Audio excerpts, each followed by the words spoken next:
Is your employee advocacy program getting you closer to your business goals?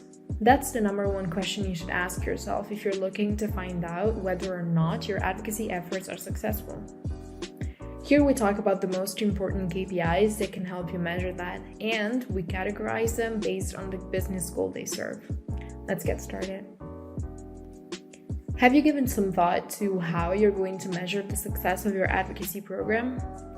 If you're relatively new to employee advocacy, you might fall into a few traps when it comes to checking the performance of your program, which might lead to your leadership pulling the plug on the whole thing. We don't want that to happen, so we're here to help you.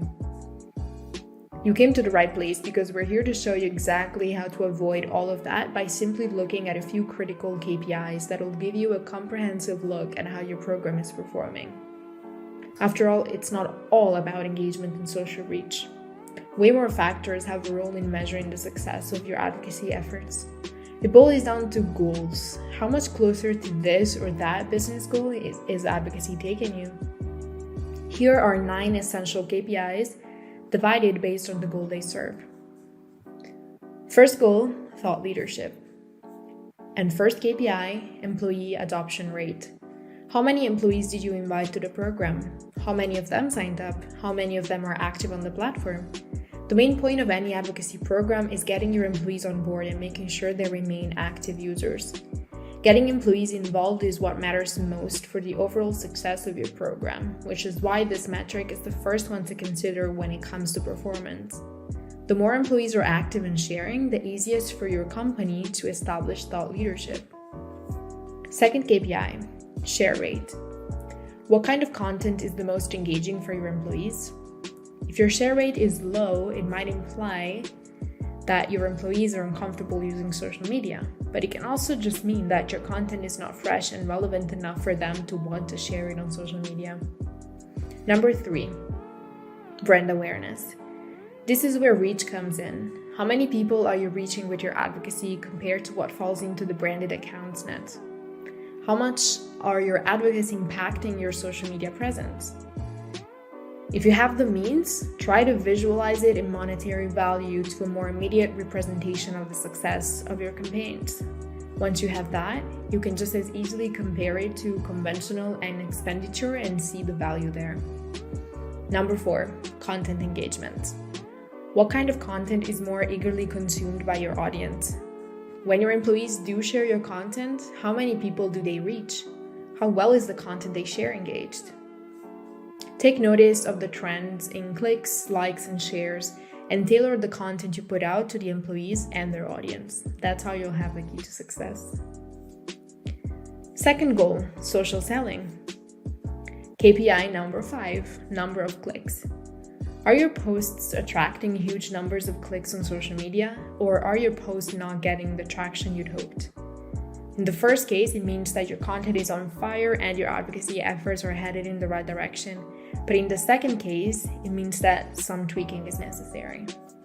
Number 6, website traffic and bounce rate.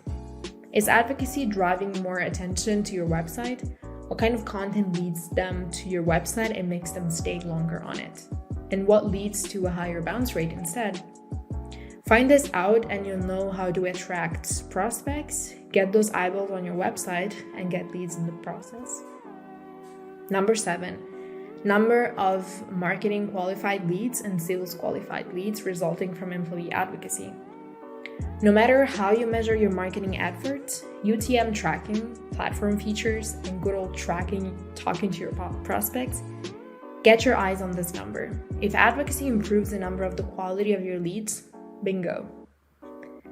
Third goal, talent acquisition. KPI number 8, number of application from referred candidates. How much is advocacy saving you on this front? How many applications came in due to your employees' advocacy efforts? If you're getting a conspicuous number of applications from people your advocates have referred, I'd say they're doing a good job amplifying your brand and attracting new talent. KPI number 9, retention rate of new hires. Are these new advocacy referred hires adapting and integrated successfully in your company? If they turn out to be a good fit for your company and they find themselves in your culture and value, then you've hit the jackpot. Take this as a sign that advocacy actually works, and it might even be the best tool to fill those open positions. The way you measure the success of your employee advocacy programs depend on what advocacy is trying to do for you, or rather, what your advocates are trying to help you with. Is it recruiting top-notch talent? Is it social selling? Is it the establishment of your advocates as thought leaders? That changes from one company to another, of course, but what matters is, in the end, data, analytics, metrics. What an honest look at the performance of your advocacy program, then targeted KPIs are the way to go.